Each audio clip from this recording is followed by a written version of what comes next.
सभी को नमस्कार, प्रणाम। जैसा कि आप सब जानते हैं कि हमारा रूपम साहित्य एवं शिक्षा संस्थान समय-समय पर इस प्लेटफॉर्म पर देश के विख्यात सुविख्यात जो शिक्षाविद होते हैं, उनसे आपको रूबरू करवाते हैं। आज इसी क्रम में हम लोगों ने एक कार्यक्रम रखा है, सामाजिक विज्ञान को रोचक ढंग से कैसे पढ़ाया जाए। तो सभी दर्शकों को और श्रोताओं को मैं बताना चाहूँगा कि आज हमारे साथ मुख्य अतिथि और मुख्य वक्ता के रूप में ऐसी शख्सियत उपस्थित हैं, जो कि भारत के टॉप मोस्ट इतिहास के बारे में समझ रखने वाले प्रोफेसर हैं। आदरणीय प्रोफेसर हितेंद्र जी पटेल सर, जो कि रविंद्र भारती विश्वविद्यालय कलकत्ता में पोस्टेड हैं। आपके बारे में मैं इतना ही कहना चाहूँगा कि आप देश के उन गिने-चुने लोगों में से एक हैं, जो इतिहास और साहित्य के बीच में आपसी संबंधों पर बल देते हैं और इतिहास की गहरी जानकारी रखते हैं। आपके विश्लेषण, आपकी टिप्पणियाँ, आपके आलेख मैं पढ़ता रहता हूँ। उसी से मैं मोटिवेट होकर के आज सर से मैंने निवेदन किया और सर ने बेशकीमती अपना समय निकाल करके हमारे जो स्कूली एजुकेशन में जो शिक्षक साथी हैं, जिनको सामाजिक विज्ञान किस रोचक तरीके से पढ़ाई जानी चाहिए, सर ने एक लंबा काम किया है, सर के पास लंबा अनुभव है। तो इस मैं प्लेटफॉर्म पर सर का हार्दिक आभार और अभिनंदन करता हूँ। सर, स्वागत है।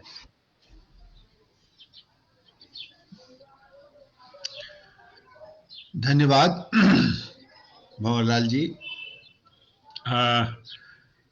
तो बातचीत शुरू की जाए या कि कोई और? जी सर, जी सर, बिल्कुल।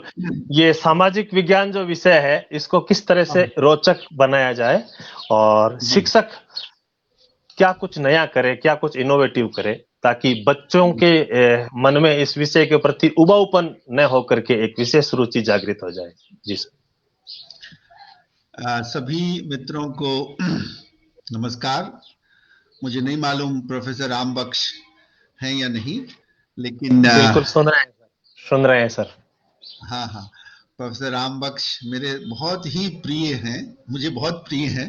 और उनकी किताब जो है मैंने पढ़ी थी और उस पर तो मेरी अपनी बातचीत भी हुई है। आपस के लोगों से मैं प्राय चर्चा करता रहता हूँ कि कोई इतना बड़ा प्रोफेसर जो है अपने बारे में इतने प्यारे ढंग से कैसे लिख सकता है, इससे सीखो कुछ। वो बड़े बिल्कुल विद्वान व्यक्ति हैं, लेकिन इस तरह से उन्होंने लिखा है कि मतलब पूरा मामला ही रोचक हो गया है। तो ये रोचकता शब्द जो है वो हम लोगों के लिए बहुत इंपॉर्टेंट है। और हमारी रुचि कैसे बने, ये भी एक बड़ा प्रश्न होता है जब आप शिक्षक होते हैं, कि रुचि को कैसे हम अपने छात्रों के बीच में ले जा सकें और उनको जोड़ सकें जो हम उनको पढ़ाना चाहते हैं। तो आज जो आपने कोशिश की है कि सामाजिक विज्ञान को कैसे रोचक ढंग से स्कूल में पढ़ाया जाए, तो मैं इसी विषय पर कुछ बातें कहूंगा। मुख्य रूप से मैं इतिहास और साहित्य और कह लीजिए पॉलिटिकल साइंस या सोशियोलॉजी, इन तमाम चीजों में अलग अलग ना जाकर के कुछ एक जनरल तरीके से बोलने की कोशिश करूंगा, क्योंकि एक सामान्य सी अनभिज्ञता कह लीजिए, लोग सोचते हैं कि हम पढ़ाने जा रहे हैं, पढ़ा रहे हैं, बच्चे पढ़ भी रहे हैं, ध्यान से सुन भी रहे हैं, लेकिन दरअसल कोई होता नहीं है संवाद, ऐसा मुझे लगता है। क्योंकि हमारे यहाँ जो छात्र, मैंने कॉलेज में भी पढ़ाया है, यूनिवर्सिटी में तो पढ़ा ही रहा हूँ, तो कॉलेज में पढ़ाने वाले छात्रों में मैं देखता था कि इतिहास के बारे में या समाज विज्ञान के बारे में उनकी कोई भी रुचि नहीं होती थी, और वो बस एक सब्जेक्ट है, पढ़ना है, पढ़ते हैं। तो जब हम लोग की कक्षा में बैठते थे तो उनमें रुचि जगाने के लिए कुछ बातों का मैं ध्यान रखता था। तो वही आपके सामने रखना चाहूंगा, क्योंकि मैं उम्मीद करता हूं कि यहाँ जो शिक्षक गण होंगे वो भी कोशिश कर रहे होंगे अपने अपने तरीके से। लेकिन मेरा जो अपना अनुभव है वो मैं आपके सामने रखना चाहता हूँ। स्वागत है सर। एक बात जो है मैं सबसे पहले कहना चाहूंगा, और वो बहुत ही भदेश ढंग से शुरुआत करना चाहूंगा उसकी, कि अखाड़े में और क्लास में एक फर्क होता है। क्या बात है सर। अखाड़े और क्लास में जो फर्क होता है वो ये है कि अखाड़े में हम किसी को पटकनी देने के लिए जाते हैं और अपने को श्रेष्ठ सिद्ध करने के लिए जाते हैं, विजेता बनाने के लिए जाते हैं। लेकिन क्लास में हम जुड़ने के लिए जाते हैं, और क्लास में हम किसी भी बात को प्रमाणित करने के लिए जाएंगे तो हमारी क्लास में लोगों की रुचि थोड़ी कम होगी, ऐसा मुझे लगता है। क्लास एक संवाद की जगह है, और हम क्लास में जो करना चाहते हैं वो एक समझ बांटना चाहते हैं, निष्कर्ष नहीं बांटना चाहते हैं। जी। हमारे निष्कर्ष अगर बांटने की कोशिश हम करेंगे तो उसमें संवाद की संभावना कम होगी। ये पहली बात मैं आपके सामने रखना चाहता हूं, और यही वो मुख्य बात है जिसके इर्द गिर्द मेरी पूरी चर्चा आज की रहेगी। जी। कुछ असुविधाएं होती हैं, हर सब्जेक्ट की होती हैं,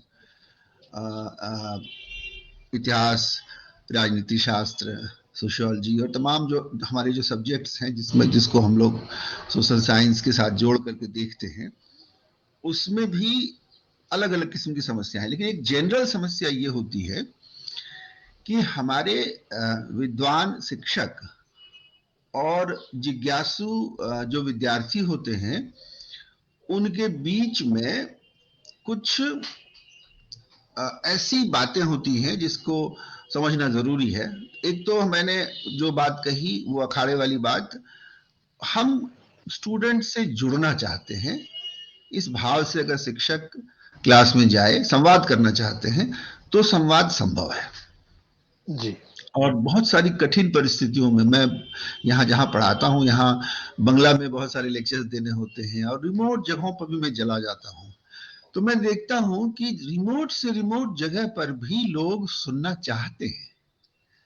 और अभी तक का मेरा जीवन का अनुभव है कि हर जगह मुझे सुनने वाले लोग मिले। तो क्या कारण है इसका कारण ये है कि संवाद से सभी जुड़ना चाहते हैं, लेकिन प्रचार और एक तरह से आरोपण से, या कोई मतलब अपनी चीज मनवाना चाहता है, उससे लोग चिढ़ते हैं। बिल्कुल। तो एक तो ये बात है, क्योंकि मैं क्लास की बात कर रहा हूं इसलिए मैं दो तीन बहुत ही प्रैक्टिकल किस्म की बातें कहूंगा। एक तो ये ध्यान में रखना जरूरी है कि हमारे प्रश्न क्या है और प्रश्न कहां से उठ रहे हैं। अगर हमारे प्रश्न घिसे पिटे प्रश्न हैं तो लोगों की दिलचस्पी कम होगी, ये बहुत स्वाभाविक है। लेकिन अगर हमारे प्रश्न हमारे श्रोताओं के भी प्रश्न बन जाएं तब संवाद की शुरुआत हो सकती है। तो सबसे पहले फिगर आउट करना, किसी प्रश्न को पैदा करना, उसको स्टार्टिंग पॉइंट बनाना, ये बहुत जरूरी है। और वो प्रश्न ऐसे हों जिन प्रश्नों से सीधे सीधे हमारे श्रोता जुड़ सके। हमारे एक मित्र हैं, इतिहासकार मित्र, वो आईआईटी में एक भाषण देने गए थे। उन्होंने एक जगह एक बात कही कि जब मैं जाता हूं कहीं पर तो मैं पूछता हूं, वो इतिहास का शिक्षक है, कि आप क्या जानना चाहते हैं मुझसे, आपके प्रश्न क्या है। तो अधिकतर लोग इस प्रश्न का उत्तर नहीं दे पाते, उनको एक दूसरे की तरफ देखने लगते हैं कि भाई कुछ क्या प्रश्न है, भाई अब टीचर आए हैं तो टीचर पढ़ाएंगे, हमारा काम थोड़ा ये प्रश्न रखना और उसका उत्तर देना। तो वो कहते थे कि मैंने पाया है कि अधिकतर लोग बगैर समझे ही आते हैं कि उनके प्रश्न क्या है। दूसरी बात उन्होंने कही कि हर क्षेत्र के लोगों के पास अपने अपने प्रश्न होते हैं। कोई राजस्थान का है तो उसका प्रश्न जो है वो अरुणाचल प्रदेश के स्टूडेंट की तरह का प्रश्न नहीं होगा, उसके मन में जिज्ञासाएं भी दूसरे तरह की होंगी। खास करके इतिहास में, साहित्य में हर क्षेत्र का अपना अपना बैकग्राउंड होता है, अपनी तरह की चिंताएं होती हैं, अपनी तरह की स्मृति होती है। तो किसी भी विषय में जो स्थानीय जो जो प्रश्न है या स्थानीय परिवेश है उससे जुड़ाव पैदा करना शिक्षक का एक कर्तव्य है।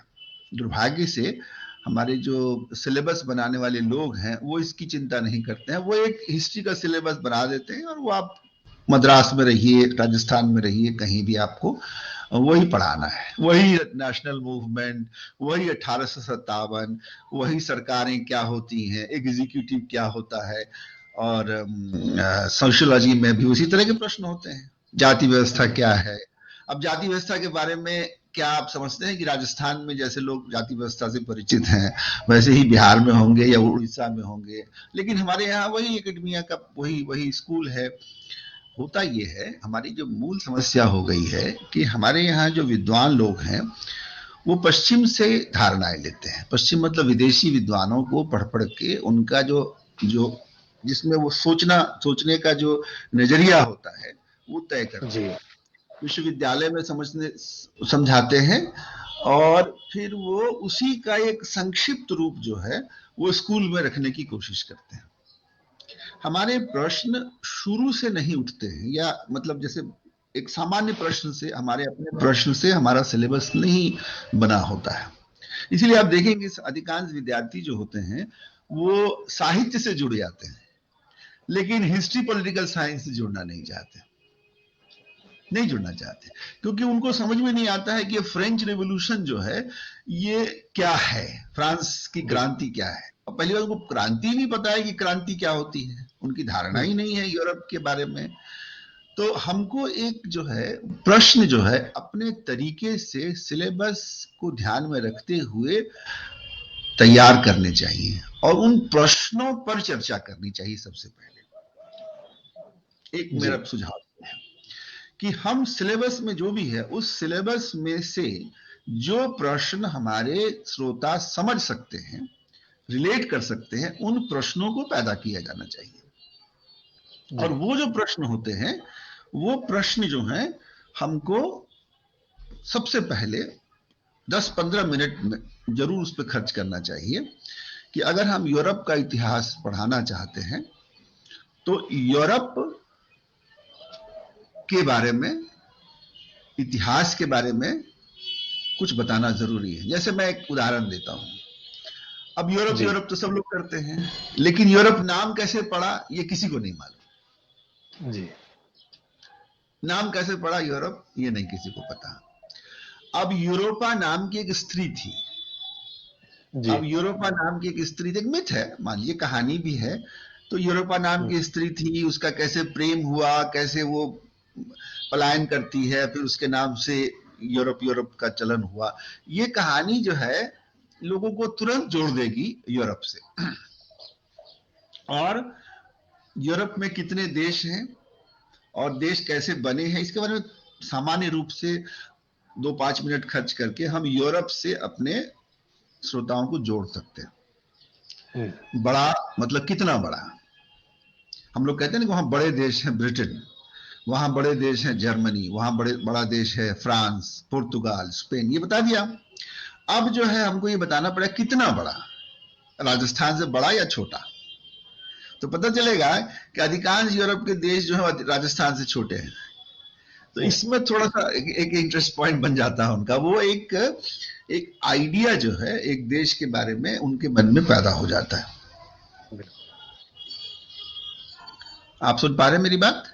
जी बिल्कुल। नहीं, शायद फ्रीज वीडियो जो है फ्रीज हो गया है, तो आवाज से काम चल जाना चाहिए कि बिल्कुल सुन पा रहा हूँ, बिल्कुल सुन पा रहा हूँ। हाँ, तो मैं ये कह रहा था कि एक तो उनको आइडिया के स्तर पर जोड़ा जाना चाहिए, नंबर 1। नंबर 2 कि आखिरकार वो विद्यार्थी हैं और वो आपकी तरह से बहुत सारी किताबें पढ़े हुए नहीं हैं, इसलिए उनको एक चौहद्दी भी देनी चाहिए। चौहद्दी समझते हैं ना आप लोग? चौहद्दी मतलब बाउंड्री, कि हम क्या चर्चा करेंगे, हमारी जो बाउंड्री है, हमारी चर्चा में क्या क्या चीजें आएंगी। तो एक बाउंड्री जब बनाते हैं तो उसमें खूंटा का बड़ा महत्व होता है। जैसे किस जगह कहां से किसको बांधेंगे, तो किसी भी लेक्चर को या किसी भी बातचीत को प्लान करने के समय जरूर इस बात का ख्याल रखें कि हमारी बातचीत के खूंटे क्या क्या है। और ये तैयारी का मामला है। शिक्षक जो है वो रजिस्टर उठा करके सीधे चले जाते हैं क्लास में, ये नहीं है मामला। इसको पहले थोड़ा सा प्लान भी करना पड़ता है, उसमें एडजस्टमेंट होते हैं, मैं मानता हूं, लेकिन थोड़ा प्लान करने का भी मामला होता है कि किन किन दिशाओं में कितनी दूर तक हम जा सकेंगे। वो चौहद्दी बहुत इंपॉर्टेंट है। तो प्रश्न और चौहद्दी, ये दो बात मैं बार बार लोगों को ध्यान दिलाता हूं कि हम शिक्षक जो हैं वो अपने छात्रों के स्तर पर जाकर के इन बातों को समझने की कोशिश करें। ऐसा कोई भी मैंने जब कॉलेज में ज्वाइन किया था जेएनयू से आने के बाद, तो हमारे प्रिंसिपल साहब बहुत बड़े आदमी थे। तो उन्होंने मुझे कहा कि बेटा तुम जो है एक बात का ध्यान रखना, तुम बहुत अच्छी जगह पढ़ के आए हो, अच्छी से जगह से पढ़ के आए हो, लेकिन हमारे जो स्टूडेंट हैं वो उतने अच्छे तो है नहीं, तो तुम निराश भी हो सकते हो। तो उन्होंने कहा था कि देखो, अच्छा शिक्षक वह होता है जो स्टूडेंट के लेवल पर उतर कर सोच सके और वहां से अपनी जगह पर उनको लाने के लिए चेष्टा करता रहे। शिक्षा का मतलब अपना ज्ञान बघारना नहीं होता है। शिक्षा का एक मतलब होता है स्टूडेंट के लेवल पे जाकर के उनको ऊपर की तरफ लाने की कोशिश करना उनके तरीके से। ये बात उन्होंने कही थी जिसका मैंने पूरा ध्यान रखा, इसलिए बहुत फायदा हुआ जी। अच्छा, तीसरी बात जो मैं कहना चाहता हूं वो है शब्दावली का। हमारा जो सोशल साइंस है वो 100 में से एक व्यक्ति के लिए भी सहज नहीं है। सिर्फ और सिर्फ जिसको अंग्रेजी में रोट नॉलेज कहते हैं, रटंत विद्या, जो रट सकते हैं वही अच्छे नंबर पा सकते हैं, ये स्थिति है।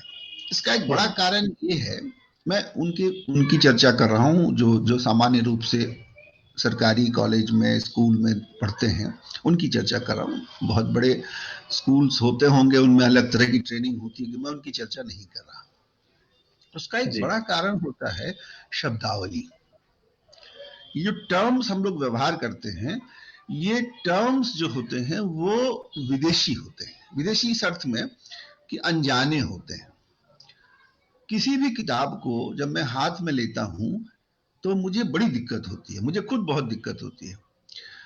आप जैसे सबसे अच्छी जो किताब है वो एनसीईआरटी की मानी जाती है, तो उसमें जब मैं इतिहास पढ़ना चालू करता हूं तो उसमें मैं देखता हूं कि मुझे खुद बहुत असुविधा होने लगती है, क्योंकि जो शब्द होते हैं, अब वो शब्द जो है वो हमारे लिए परिचित शब्द नहीं है, और उन शब्दों को, उन टर्म्स को ही केंद्र में रख करके सिलेबस बना होता है। शिक्षक उनको दोहराते रहते हैं और उतनी गुंजाइश होती नहीं है कि उन शब्दों को पूरी तरह से समझा सकें। तो होता क्या है कि बेसिकली तुम समझ लो कि हाँ, साम्राज्यवाद का उदय हुआ। अब साम्राज्यवाद क्या है ये तो समझ में आता नहीं है। कोलोनियलिज्म, उपनिवेशवाद, जैसे एक शब्द मैं खूब देखता हूं लोग प्रयोग करते हैं, लोकतंत्र। अब लोकतंत्र है और गणतंत्र है, अंग्रेजी में डेमोक्रेसी और रिपब्लिक है। तो ये डेमोक्रेट और रिपब्लिकन्स अमेरिका में लड़ते हैं, एक तरफ डेमोक्रेट्स होते हैं, दूसरी तरफ रिपब्लिकन होते हैं।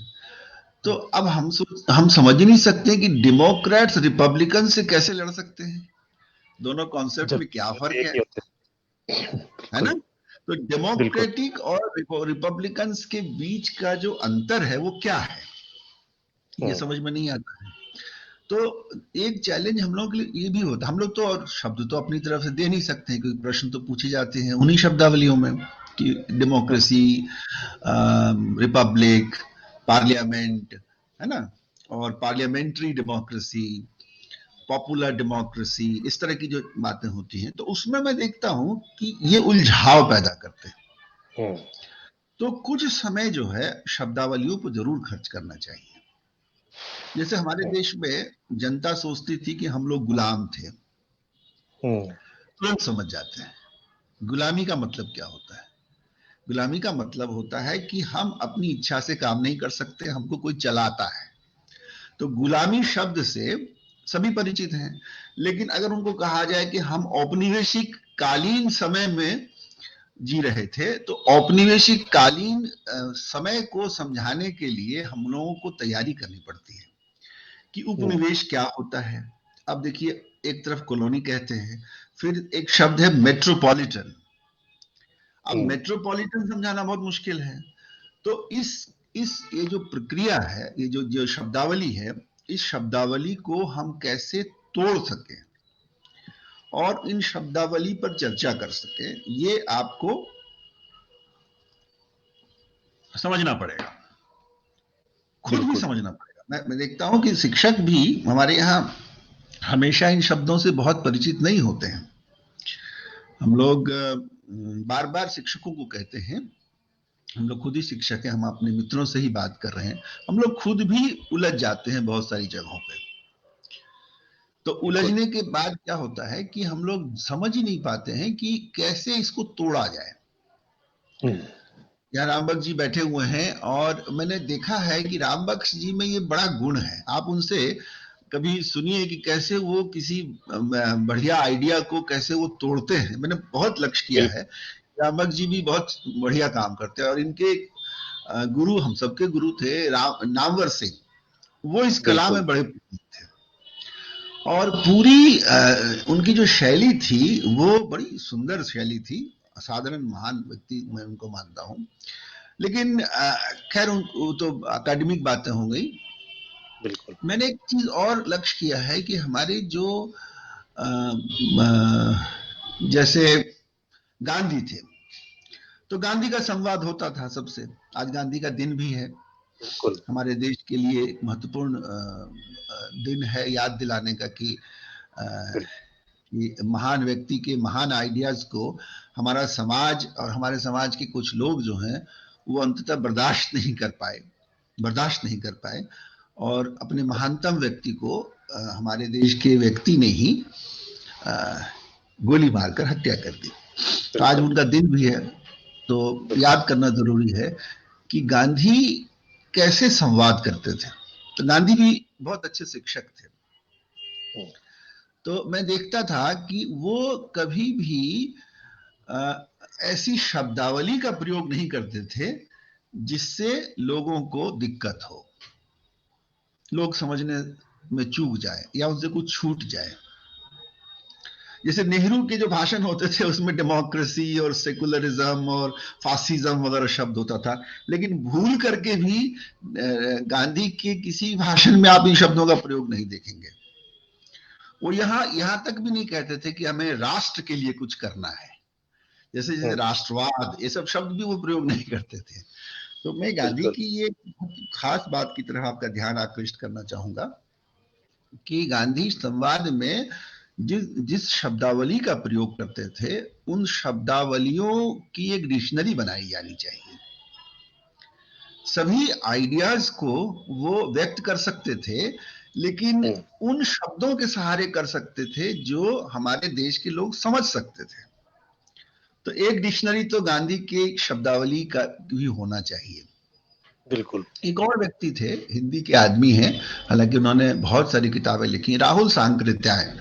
मैं उनका जिक्र करना चाहूंगा क्योंकि राहुल सांकृत्यायन ने भी जितनी किताबें लिखी उसमें ध्यान रखा कि शब्दावली को लेकर, खास करके जो उन्होंने लोगों के लिए लिखा, जो सामान्य लोग होते हैं उनके लिए लिखा, उसमें उन्होंने उन कठिन शब्दों का जो सहज में समझ में आने वाला अर्थ हो सकता है उसको समझाने के लिए कई प्रयोग किए। तो उन चीजों का थोड़ा ख्याल रखना पड़ता है। एक डिक्शनरी टीचर को, अपने शिक्षक को बनानी चाहिए जिन शब्दों के सहारे वे कठिन शब्दों को समझाने की कोशिश कर सकते हैं। इस क्रम में चूंकि हम लोग सभी स्कूल कॉलेज से जुड़े हुए लोग हैं, तो हम लोगों को ये भी ध्यान रखना चाहिए कि ऐसा ना हो कि कोई महत्वपूर्ण बात छूट जाए और हमारा व्यक्ति जो है, हमारा जो छात्र है, वो वंचित रह जाए किसी बड़ी चीज से। मैं जब जेएनयू गया था जी, तो वहां किसी ने मुझसे पूछा, तुमने हिस्टोग्राफी पढ़ी है? तो मैंने हिस्ट्री का नाम तो सुना था, लेकिन हिस्टोग्राफी क्या होती है ये मुझे समझ में नहीं आता था। हिस्टोग्राफी समझ में नहीं आता था, तो मुझे हिस्टोग्राफी भी समझ में आना चाहिए, तो फिर उसके लिए पढ़ाई करनी होती है। तो मैं सभी शिक्षकों से कहना चाहूंगा कि हर विषय की एक डिक्शनरी मिलती है, हर विषय की एक डिक्शनरी मिलती है जिसमें उन शब्दों के बारे में उत्पत्ति से लेकर के उसके विकास से संबंधी चीजें होती हैं। तो उन शब्दों को की डिक्शनरी जो है, शब्दावली जो है, उसका वो लोग उपयोग करें और फिर अपने तरीके से उसके अर्थ को भी समझने की कोशिश करें, फिर उसके बाद समझाना थोड़ा आसान हो जाएगा। अब मैं दूसरे हिस्से पे आता हूं, जो मेरी बातचीत का मुख्य मुद्दा। अभी तो मैं जनरल बातें कर रहा था। हम अपने किसी भी वक्तव्य में, भाषण में अगर कंक्लूजन, निष्कर्ष सेंट्रिक होंगे तो हम संवाद नहीं कर सकेंगे। इसी अर्थ में मैंने अखाड़े और क्लास के बीच का अंतर रेखांकित करने की कोशिश की कि हमारा जो कंक्लूजन सेंट्रिक होगा, कि हम यहां पहुंचेंगे, अगर हमारे श्रोता को पता होगा कि ये यहां जाके खत्म करेंगे अपनी बात को, तो वो खास तरीके से सुनते हैं। वो जानते हैं कि ये किस पार्टी का आदमी है, कहां तक ले जाएगा, तो पॉलिटिकल स्पीच जैसा होता है। लेकिन शिक्षक जो है वो कंक्लूजन को डाइल्यूट भी कर सकता है। मतलब डाइल्यूट करने का मतलब हुआ उसको, उसका द्रवीकरण कर सकता है, या कह लीजिए कि उसको जो है उतने ठोस रूप में कि ना यही सही है, यही सही है, ये कहने की कोशिश करेगा तो वो शिक्षक नहीं रह जाएगा। हम लोग कह सकते हैं, ये भाव होना चाहिए। तो एक इस बात को समझने के लिए या समझाने के लिए मैं जिस शब्द का प्रयोग करता हूं उससे सभी लोग परिचित हैं, वो है अंडरस्टैंडिंग।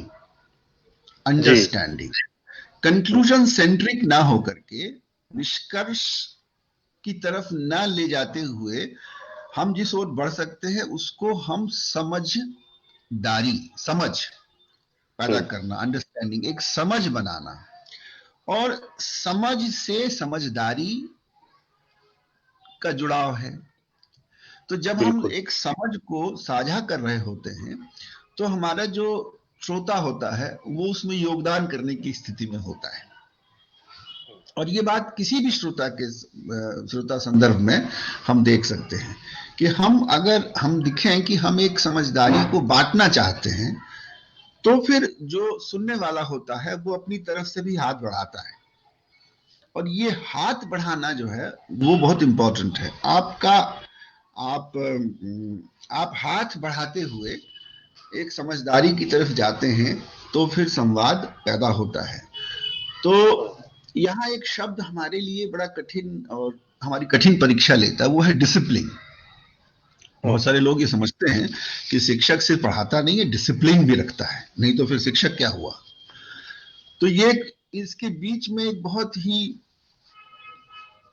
जिसको कहते हैं ना, थिन लाइन है। थिन लाइन का मतलब ये हुआ यहाँ पर कि कहां से डिसिप्लिन टूटता है, जिसको कहते हैं मतलब गड़बड़ शुरू हो जाता है, और कहां तक हम छूट दे सकते हैं, इसमें एक बहुत ही बारीक अंतर होता है। इसलिए शिक्षक को खुद ही अनुमान करना पड़ता है कि हम कितनी दूर तक समझदारी पैदा करने के लिए हाथ बढ़ाएं और कहां पर हमको रुक जाना चाहिए। इस पूरे मामले में शिक्षक की योग्यता और जो छात्र हैं उनकी जिज्ञासा, दोनों के बीच में एक साइलेंट किस्म का संवाद चलता है। अगर शिक्षक निष्ठा के साथ कोशिश कर रहा होता है तो धीरे धीरे जो कक्षा में विद्यार्थी होते हैं वो भी इस बात को समझने लगते हैं कि सर कुछ महत्वपूर्ण बात कहने की कोशिश कर रहे हैं, वो भी सहयोग करते हैं। मेरा अपना तजुर्बा ये है कि जब आप बहुत सिंसियरली अपने छात्रों से संवाद कर रहे होते हैं तो छात्र भी अपनी तरफ से कोशिश जरूर करते हैं। बिल्कुल। अब मैं कुछ उदाहरण देना चाहूंगा जी। जिससे ये अंदाजा मिले कि ये कैसे करना पड़ेगा, कैसे किया जा सकता है। यहां भी मैं एक बात कहूंगा कि हमारे छात्र जो है वो जिस बैकग्राउंड से आते हैं, उस बैकग्राउंड के शब्दों और भावों को अपनी मेंटल डायरी में शिक्षक अवश्य ध्यान में रखे। उदाहरण जो होते हैं वो आसपास के जनजीवन से लिए जाएं तो संवाद बेहतर होता है। ये तो बहुत सामान्य सी बात है, लेकिन उसमें भी एक बात होती है कि हर परिवेश में कुछ एक्सप्रेशंस जो होते हैं, कुछ जो भाव होते हैं, कुछ शब्दावली होती है, कुछ खास तरीके से कहने का ढंग होता है। इन चीजों का भी अध्ययन शिक्षक को करना चाहिए। और ये जो स्टूडेंट्स होते हैं उनको बोलते हुए सुनने के बाद ये समझ पैदा होती है। तो हमारी कक्षाओं में, आप प्रिंसिपल हैं, आप जानते हैं इस बात को कि स्टूडेंट्स को बुलवाने की प्रवृत्ति कम पाई जाती है। हम स्टूडेंट्स को कम सुनना चाहते हैं, लेकिन स्टूडेंट्स को सुनना भी बहुत इंपॉर्टेंट होता है। वो किस तरह से अपने को अभिव्यक्त कर रहा है, किस किस तरह की चीजों को वो अपने तरीके से कहने की किस तरह से कोशिश कर रहा है, इसको जरूर आप सुनिए तो आप देखेंगे तो आपको बड़ा मजा आएगा उसमें कि हाँ, ये एक्सप्रेशन जो है ये बहुत अच्छा है। तो स्टूडेंट से भी हम एक्सप्रेशंस लेते हैं और अपने एक्सप्रेशंस को, अपने अपने शब्दों को, अपने भावों को, अपनी भाषा को जब स्टूडेंट टीचर में देखता है तो उसको बहुत मजा आता है। एक शब्द है जिसका मैं फेसबुक पे बहुत अपनी तरह से प्रयोग करता रहता हूं, तो उसमें मैंने एक शब्द प्रयोग किया था, टप्पा टोइया। ऐसे हजारों शब्द होंगे जो भारत के गांव में चलते हैं, टप्पा टोइया। तो किसी को तो समझ में आया नहीं, किसी वो ध्यान से कोई पढ़ता भी नहीं उस तरह से, लेकिन जिसको समझ है इस बात की कि ये शब्द जो है वो कितना इंटरेस्टिंग है, वो उसको सुन करके उछल पड़ा और उसने मुझे बहुत बताया कि भाई ये शब्द जो है हमारे लिए बड़ा इंटरेस्टिंग है। तो ये जो शब्द हैं, ये शब्द यहाँ वहां से लिए जाने चाहिए और वो जो परिवेश होता है उस परिवेश से उठ के आया हुआ हो तो संवाद हो जाता है। मैं यहाँ एक हिंदी का जो हमारे उधर के लेखक हैं विजयदान देथा जी, और बिहार के हैं फणीश्वरनाथ रेणु, ये लोग जो हैं किस तरह से शब्दों को उठाते हैं, ये साहित्य में वो लाए हैं उन शब्दों को, लोगों को एक अलग किस्म का फ्लेवर जिसको कहते हैं, अलग तरह का स्वाद मिलता है। वैसे ही शिक्षकों को भी एक्सपेरिमेंट करना चाहिए और ये जो एक्सपेरिमेंट है वो बहुत जरूरी है। संवाद में अगर इस तरह के प्रयोग शिक्षक करने लगे तो बहुत मजा आएगा, सुनने वाले को भी मजा आएगा। और जो लोग ये शिकायत करते हैं कि अरे भाई वही सिलेबस है, वही प्रश्नोत्तर है, किसी में किसी की दिलचस्पी नहीं, ऐसा नहीं है। वो उसको कहानी या इसको कहें रस भी एक होना, क्लास रस एक शब्द मैं प्रयोग करता हूं कि कक्षा रस भी एक तत्व है, कक्षा रस भी एक चीज है। हम लोग अभी ऑनलाइन क्लासेस ले रहे हैं, तो जब भी सामने मिलने का 2 सप्ताह मौका मिला तो स्टूडेंट्स बिल्कुल व्याकुल हो गए। वो लोग बोले नहीं सर, हम लोग किसी भी तरह से रिस्क लेकर के भी हम लोग क्लास करना चाहते हैं, क्योंकि जो कक्षा रस है, एक दूसरे की तरफ देखना, एक दूसरे की तरफ देखते हुए, मुस्कुराते हुए, अभी अपने को व्यक्त करते हुए, जुड़ाव के साथ एक कक्षा में बैठ करके बात करना और इस तरह से स्क्रीन पर देखना, वो दोनों में बहुत फर्क है। तो ये कक्षा रस है, इसका स्वाद अगर लग गया स्टूडेंट को और टीचर को, तो फिर तो कहिए कि घंटी जो है वो अवरोध की तरह लगती है चीज की, घंटी पे 4 घंटी खत्म हो गया, अभी और चलना चाहिए था, मजा आना चाहिए था। अच्छा, किसान जीवन से, श्रमिक जीवन से जो अनुभव होते हैं उसके साथ कुछ शब्दावली आती है, एक्सप्रेशंस आते हैं, इसके लिए भी एक नोटबुक, कम से कम एक मेंटल नोटबुक होना चाहिए। कक्षा में शिक्षक ज्यादा बोल सकता है, लेकिन कक्षा के बाहर शिक्षक ज्यादा सुने तो बेहतर शिक्षक बन सकता है। क्योंकि उसकी जो भाषा होती है, भाषा भी एक अवरोध पैदा करती है। भले ही हम हिंदी में बात कर रहे होते हैं, लेकिन अगर हम संवेदनशील नहीं होते हैं तो दरअसल हम अंग्रेजी का अनुवाद ही हिंदी में कर रहे होते हैं, और वो भी एक तरह से हमारे श्रोताओं से हमको दूर कर देता है। तो हम अधिकतर लोग, कई बहुत सारे विद्वान ऐसे हैं जो कहते हैं मैं तो हिंदी में बोल रहा हूं। तो हिंदी में बोल रहे हो मित्र, लेकिन हिंदी बोलते हुए जिस भाषा से तुम्हारी हिंदी निकल रही है वो भी बहुत इंपॉर्टेंट होता है ना। तो जैसे हम अंग्रेजी खूब पढ़ते रहे, अंग्रेजी खूब सुनते रहे और जाके हिंदी में बोलने लगे, तो अंग्रेजी भी हिंदी में किसी न किसी रूप में आएगी ही। तो हमारे यहाँ भाषा का एक संकट तो है, ये तो मैं मानता ही हूं। अब दो बातें और कहूंगा। मैं जनरल बात कर रहा हूं, या आप समझ ही रहे हैं, लेकिन इसका समाज विज्ञान के अध्ययन के साथ एक संपर्क है, ऐसा मेरा मानना है। एक ये है जो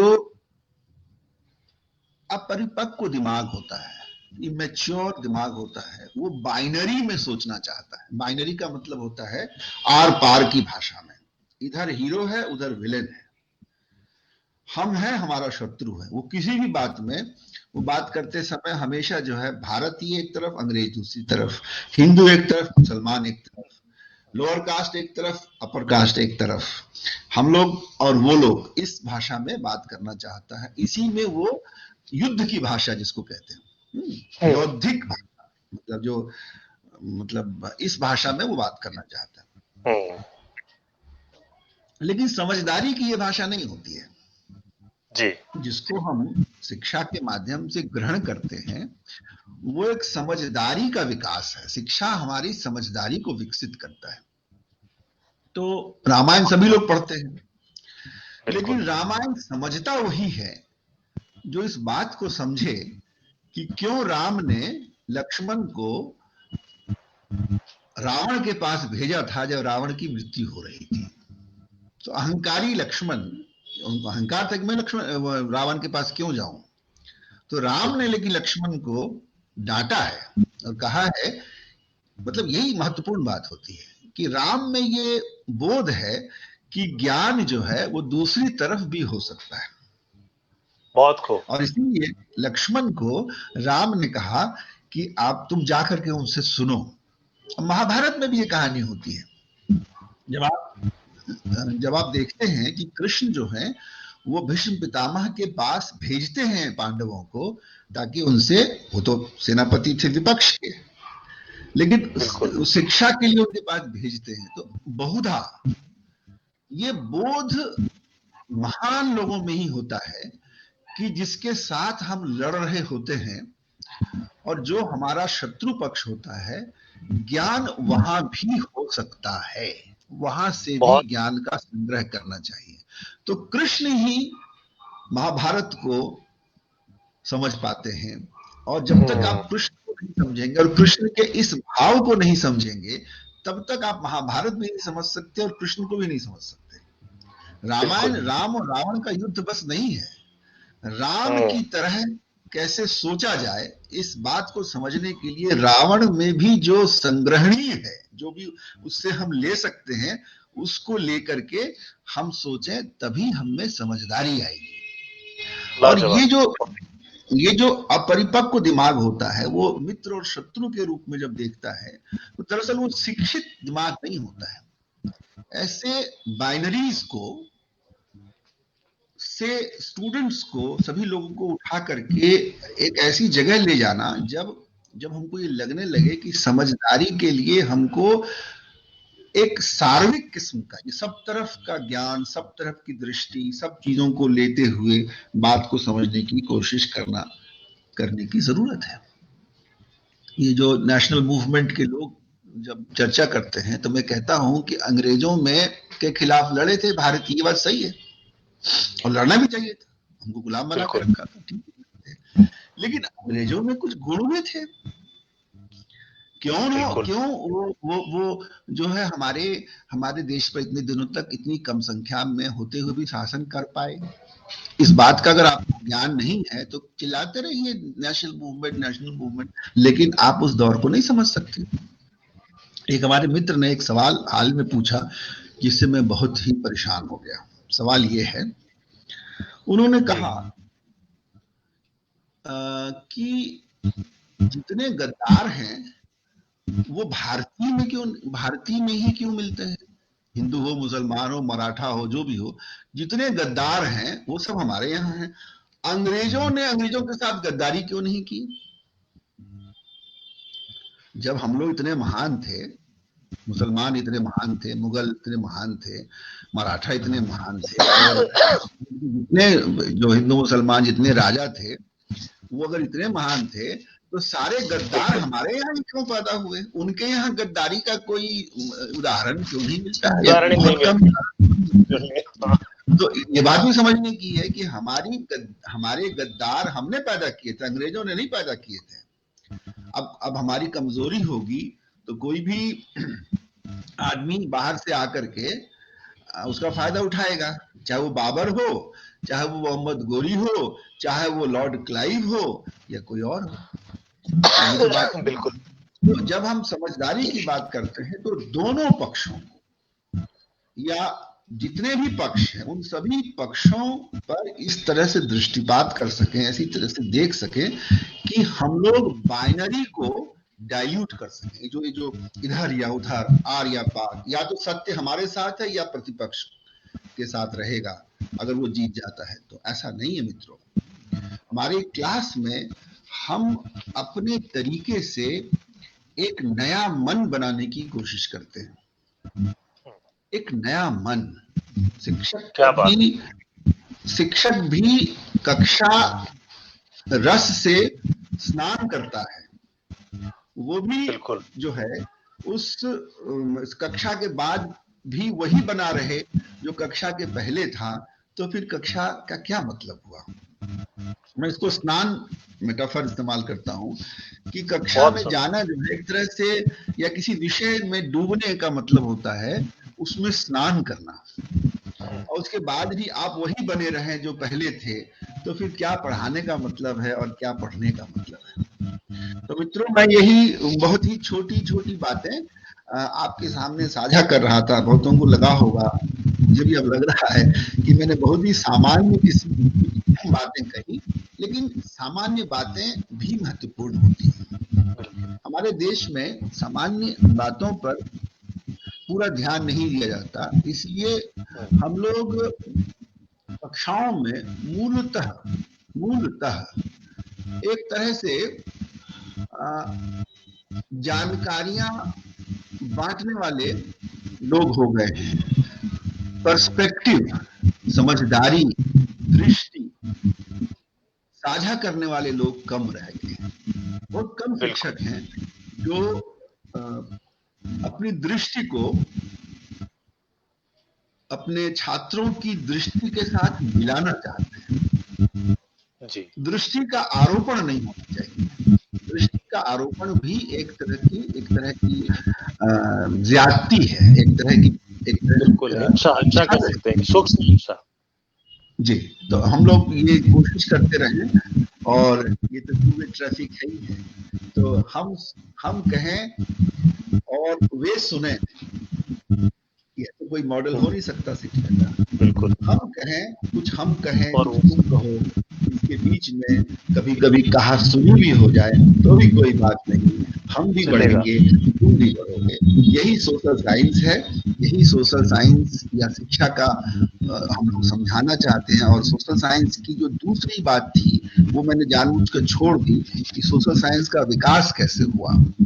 सोशल साइंस का नेचर ही ऐसा है कि वो उसका एक यूरोप केंद्रिक हो जाना, पद्धति के स्तर पर भी, शिक्षा के स्तर पर भी वो एक यूरोप केंद्रित हो जाना उसकी नियत ही है। सोशल साइंस का अपने तरीके से जो भारतीयकरण कहना चाहते हैं, कह सकते हैं, अपने तरह का सामाजिकीकरण बहुत जरूरी है। लेकिन वो इस बातचीत में मैं शामिल नहीं इसलिए कर पा रहा हूँ क्योंकि फिर चीजें वो आपस में गटमगट हो जाएंगी। आप हमारे बीच का जो संवाद है, जो प्रारंभिक संवाद है, वो बाधित होगा। समाज विज्ञान को समझकर समाज विज्ञान को प्रत्येक समाज अपने तरीके से बदले और तभी जाकर हम कोई सार्थक चर्चा कर सकते हैं और अपने विद्यार्थियों को सुशिक्षित कर सकते हैं और उस क्रम में अपने को भी बेहतर बना सकते हैं। बस इतनी सी बात आज मैं कह रहा हूँ। अगर कोई संवाद हो तो हमारे पास समय है, हम लोग बातचीत कर सकते हैं। आपको भी मैं सुनना चाहूंगा। धन्यवाद। बहुत सुंदर सर, बहुत ही छोटी छोटी बातों में, बातें छोटी नहीं हुआ करती, लेकिन हम लोग बातों का क्लासिफिकेशन कर लेते हैं कि ये छोटी है और ये बड़ी बातें हैं। बिल्कुल सहज अंदाज में आपने बातें रखी।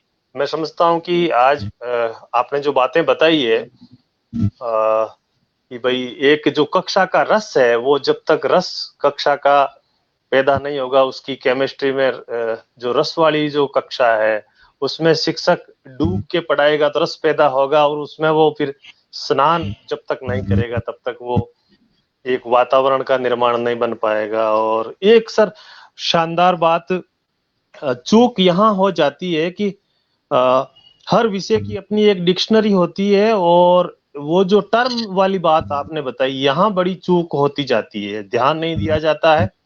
और अमूमन ऐसे शब्दों को आयाराम गयाराम कर देते हैं, बच्चों के सर के ऊपर से भी बात निकल जाती है तो हम लोग ध्यान नहीं देते हैं। और देखने को मिलता है कि कई बार हम बोलते रहते हैं और बच्चे सुनते रहते हैं।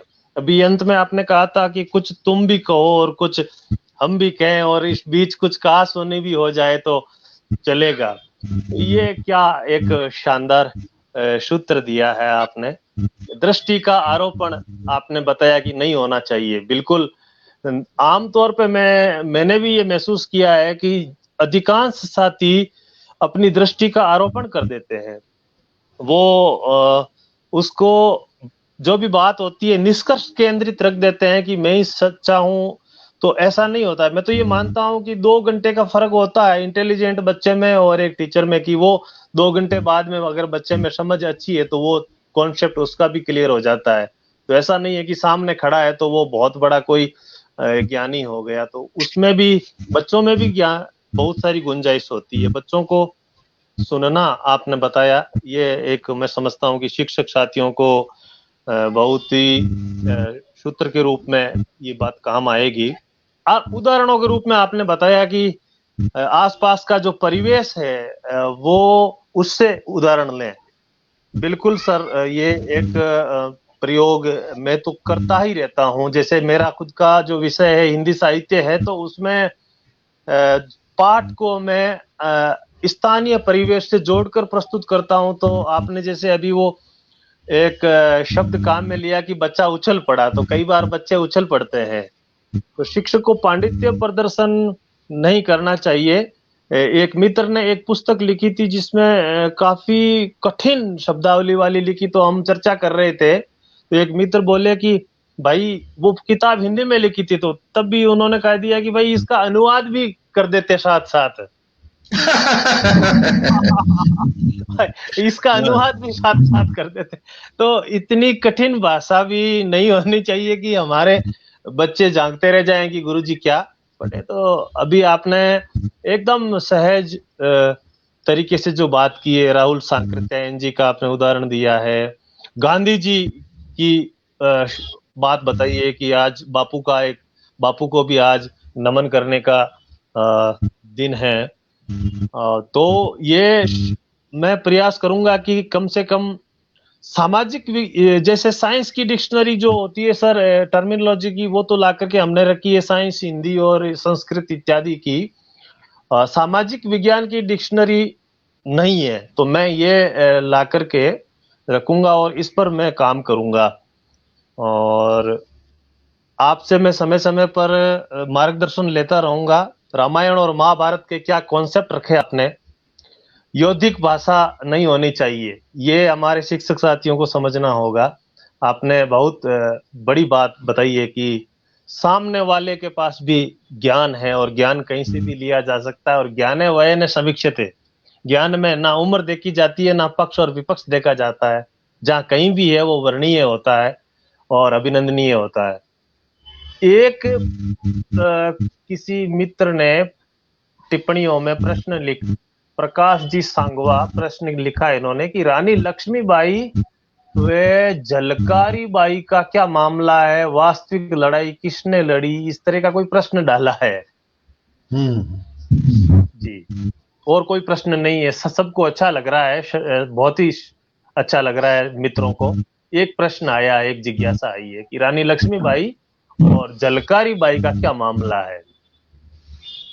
जी, अब मैं मेरी आवाज आप तक पहुंच रही है? जी जी बिल्कुल। मैं मित्र को प्रकाश जी संभव का नाम है, मैं उनको धन्यवाद देना चाहता हूँ, और ये धन्यवाद देने का कारण आपको, ये वह विषय है जिसने मुझे इतिहासकारों के बीच में परिचित करवाया। मैं इसी बात पर जब मैंने एक पत्र लिखा था 1857 में, तो उसके बाद ही इतिहासकार जी हैं, उन्होंने मुझे थोड़ा महत्व देना शुरू किया था कि मेरा एकदम बहुत प्रिय विषय है। संयोग देखिए आज उनके मुंह से ये प्रश्न भी मिला। देखिए ऐसा है कि इतिहास में जो भी आता है वो हमारे पास दो स्रोतों से आता है। एक इतिहासकार लिखते हैं उसके बारे में जो प्रामाणिक होता है, जो तथ्यों पर आधारित होता है। कुछ चीजें ऐसी होती हैं जो लोगों में आ रही होती हैं, स्मृति में भी आती है। और तीसरा सोर्स होता है जब हम साहित्यकार लोग इतिहास के माने हुए कुछ तथ्यों को देखते हैं।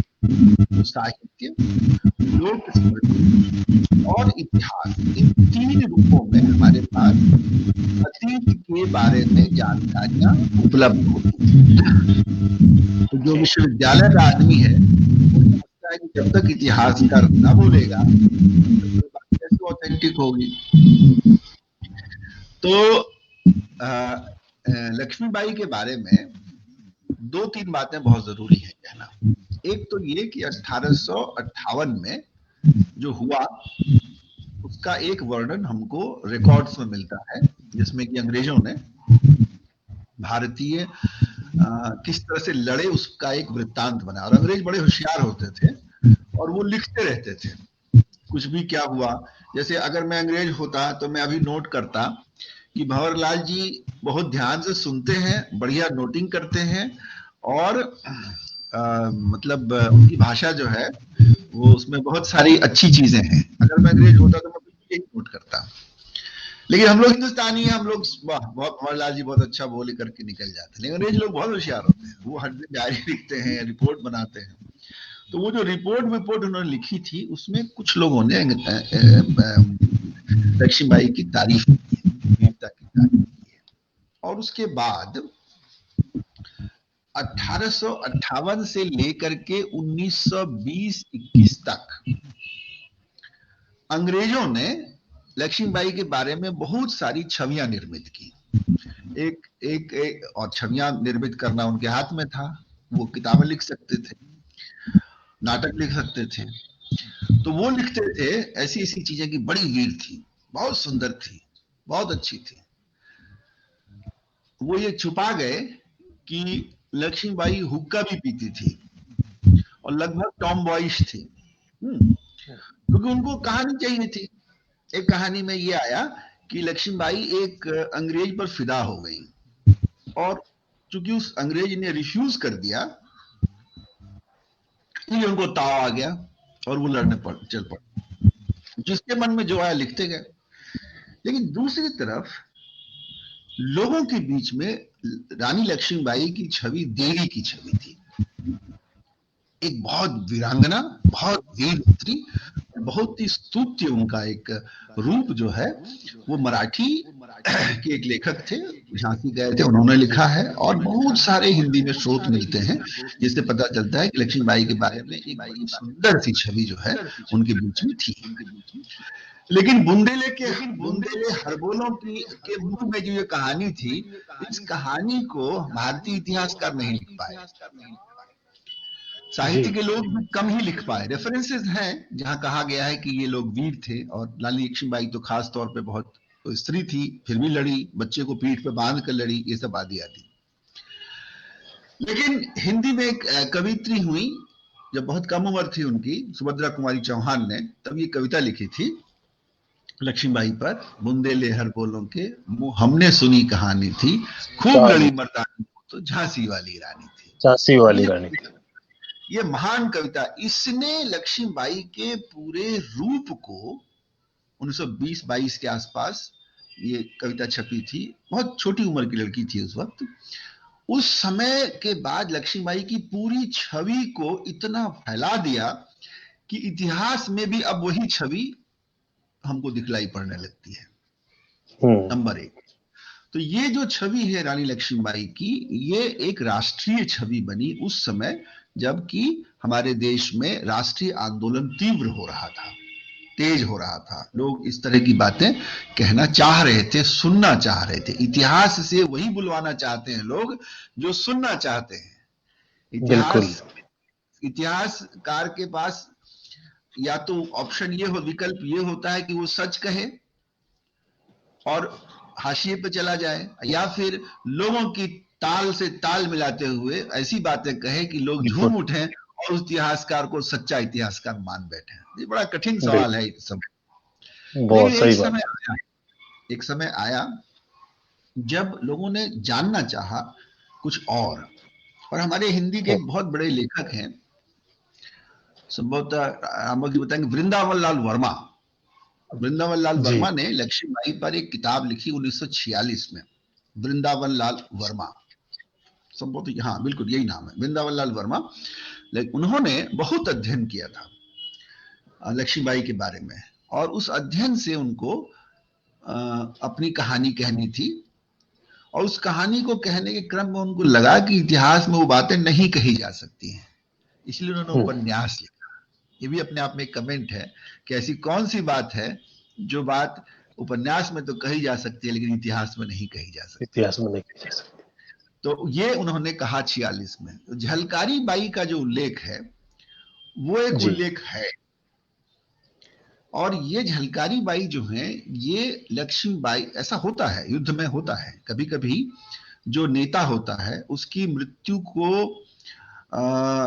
के बाद तो सब कुछ खत्म हो जाएगा, सिंबॉलिक होता है मामला, इसलिए नेता को बचाने के लिए एक खास किस्म की रणनीति होती है जिसमें जो शत्रु पक्ष है उसका ध्यान दूसरी तरफ ले जाया जाता है और उसके बाद बीच में से नेता को निकाल दिया जाता है। इस तरह की कहानियां बहुत हैं। तो झलकारी बाई के बारे में कहा जाता है कि झलकारी बाई का जो डील डॉल था, उसका जो रूप रंग था, वो लक्ष्मीबाई से मिलता जुलता था, और अंग्रेजों ने लक्ष्मीबाई को उस तरह से देखा नहीं था, मतलब वो पहचान नहीं पाते कि यही लक्ष्मीबाई है। बहुत सामान्य जानकारी उनके पास थी, और उनकी वेशभूषा से पता नहीं चल पाता था ये लक्ष्मीबाई नहीं है अगर वो पहन ले वो झलकारी बाई। तो झलकारी बाई को जानबूझ करके लक्ष्मीबाई की पोशाक में एक खास दिशा में भेजा गया। तो अंग्रेजों ने लक्ष्मीबाई को घेर लिया था, तो लक्ष्मीबाई समझ करके झलकारी बाई के पीछे वो लोग गए, और उन्होंने लक्ष्मीबाई समझकर झलकारी बाई से युद्ध किया। इसी समय लक्ष्मीबाई वहां से निकल गई। तो एक बहुत बड़ी बात है। बाद में झलकारी बाई के बारे में पता चला कि ये लक्ष्मीबाई नहीं है, तब तक देर हो चुकी थी, लक्ष्मीबाई वहां से निकल चुकी थी। तो ये जो हीरोइक एक्ट है, इस हीरोइक एक्ट में एक ट्विस्ट है। ट्विस्ट ये है कि झलकारी बाई की जाति जो है वो दूसरी थी, मतलब जो सवर्ण जाति के लोग हैं उससे अलग थे। तो झलकारी बिल्कुल बाई में एक तरह से दलित बुद्धिजीवियों को ये लगा कि शौर्य के एक प्रतीक के रूप में झलकारी बाई को सामने रखा जाना चाहिए। जैसे बिल्कुल। मंगल पांडे की चर्चा लोग करते हैं, तो गंगादीन की चर्चा करने से दलित का उसमें चेहरा आ जाता है। तो इस बिल्कुल भाव से आगे की कहानी बनी और कुछ लोगों ने झलकारी बाई को ही असली वीरांगना माना और उस पर एक किताबें भी लिखी गई हैं। हमारे एक मित्र हैं जिन्होंने पूरा एक उपन्यास इस पे लिखा है। और झलकारी बाई ने जिस तरह के शौर्य का प्रदर्शन किया था उसको ही असली क्रेडिट मिलना चाहिए, लक्ष्मीबाई को नहीं। ऐसी बात भी खूब कही गई है, पिछले 15-20 सालों में खूब कही गई है। तो झलकारी बाई थी तो जरूर, लड़ी भी थी और लक्ष्मीबाई की जान भी उन्होंने बचाई थी, ये ऐतिहासिक सत्य है। लेकिन दुर्भाग्य से ये झलकारी बाई बनाम लक्ष्मीबाई की जो कहानी है, इससे बहुत कुछ हासिल नहीं होता है। नहीं होता है। लक्ष्मीबाई की जो सही। कहानी है उस कहानी का अपना महत्व है, झलकारी बाई के शौर्य का अपना अपना एक इतिहास है। हम लोग पन्ना धाई को थोड़ी भूले हैं। पन्ना धाई नहीं। अगर न होती तो क्या होता हम सोच सकते हैं, लेकिन पन्ना बिल्कुल धाई को असली वीरांगना मानना और बाकी के जो लोग हैं उनको कम मानना, ये भी कोई ऐतिहासिक दृष्टि नहीं होनी चाहिए। बिल्कुल लोक बिल्कुल। स्मृति में बहुत सारी बातें होती हैं, उन स्मृतियों को संजोना, उसके इतिहास को संजोना, ये हमारा काम है। हमको सब दिशाओं में जाने की जरूरत है। ये इस तरह की जी बाइनरी में देखना शायद मेरे हिसाब से उचित नहीं होगा। मैंने थोड़ा लंबा समय लिया क्योंकि मैं उस चीज को बांटना चाहता था आपके साथ। जी, नहीं बहुत शानदार सर। आज इसके लिए प्रकाश जी का भी धन्यवाद कि उन्होंने प्रश्न रखा और मेरी ज्ञान में अभिवृद्धि हुई, क्योंकि मुझे दरअसल इस जो बात आपने रखी है मैं अनभिज्ञ था और मेरा ज्ञानवर्धन हुआ। तो आपको और प्रकाश जी को, आपको दोनों को मैं साधुवाद और धन्यवाद देना चाहूंगा। आपने सर समय निकाला और अपना कीमती समय, मुझे पता है कि एक सच्चा शिक्षक और एक सच्चा साहित्यकार और सच्ची साहित्य साधना करने वाला और जो शिक्षक होता है उसके लिए संडे खाली नहीं होता है, कोई ना कोई योजना होती है। और आपने निश्चित रूप से अपनी प्लानिंग में से मुझे जो 1 घंटा दिया है वो मेरे शिक्षक साथियों के लिए वरदान सिद्ध होगा। और इस रूपम साहित्य संस्थान मोंडवा की तरफ से आपका खूब खूब हार्दिक अभिनंदन और हम आभार और कृतज्ञता ज्ञापित करते हैं। और उम्मीद करते हैं कि हम अखाड़ा नहीं लगाएंगे, हम क्लास लगाएंगे, हम प्रश्नों की एक चौहदी, एक सीमा रखेंगे और एक खूंटा गाड़ेंगे, संवाद स्थापित करेंगे और कक्षा का रस जो है वो हम पैदा करके उसमें आप्लावित होंगे, स्नान करेंगे। बहुत बहुत धन्यवाद हृदय से आपका, साधुवाद sir. Thank you Mohanlal ji. आप सभी दोस्तों को धन्यवाद और राम बख्श जी को भी धन्यवाद। मैं उनको देख नहीं पा रहा, लेकिन सोचता हूं कि वो कम से कम ये सूचना मिलेगी उनको कि उनके आदेश का बिल्कुल। पालन हुआ। थैंक यू वेरी धन्यवाद much sir. Mohanlal ji. Okay, धन्यवाद। अच्छा, नमस्कार।